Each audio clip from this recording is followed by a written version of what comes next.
give cash. He mentioned, Mr. Chairman, that if cash without Mr. Chairman, kasi mali pinag-take there, Mr. Chairman. Because this is an increase in their pay, Mr. Chairman.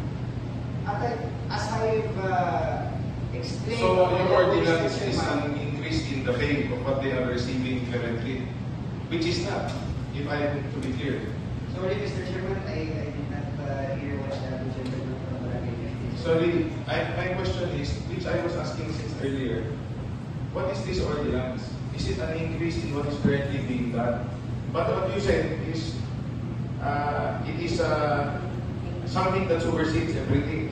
That's why... Mr. Chairman, if the provincial government of Ilocos Norte already giving 4,000 pesos yearly, this ordinance gives them 12,000 pesos yearly. Is that not an increase, Mr. Chairman? Exactly. That is why I said, I am not against this. But let us go for the basic first. Wherein everybody, sa pasap na makaalapay lang, kaysa masabot tayo na ang kisay. Kasi, I'll make it simple, Mr. Chair. I did not really want to say this. But the moment we start focusing on one group, we also have to remove budget from services given to the people. And that is what Dr. Medel has been saying earlier. We can discuss this further in a more civilized and more calm manner.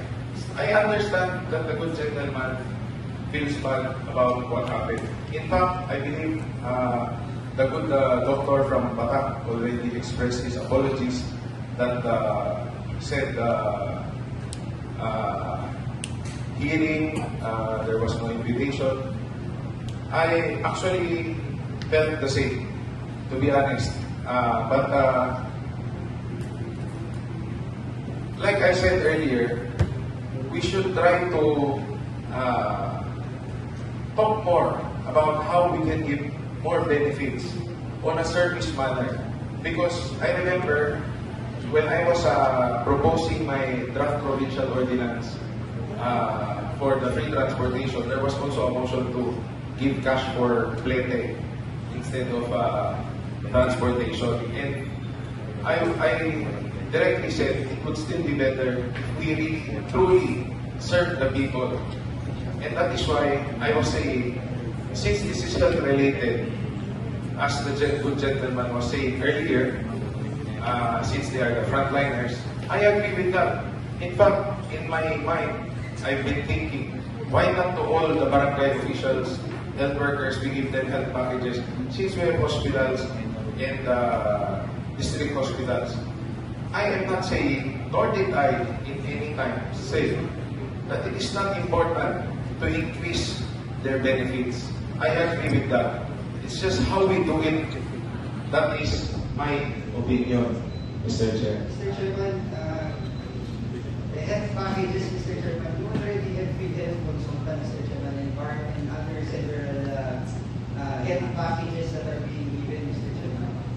Here, Mr. Chairman, kung nag-conduct tayo the committee meeting, hindi na-discuss tayo yung mga ito yung nasaysayan.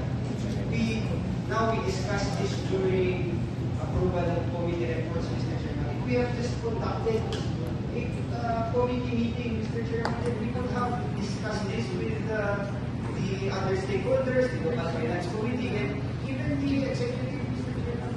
That would have been possible. Yes, Honorable J.B. Pumira. I'm sorry, Mr. Chairman, so much for that. Actually, we are in the process of adopting the set committee report. Kasi already, magbibigyan tayo na discuss ito. Talagang nakapapa na natin. So, let's come now. Naman na, hindi mabalitin mo sa rin. Or let's talk about after this session, Chairman. So, may I manifest to adopt the set committee report of Chairman. Statement coming from the Chairman of the Committee on Family Affairs.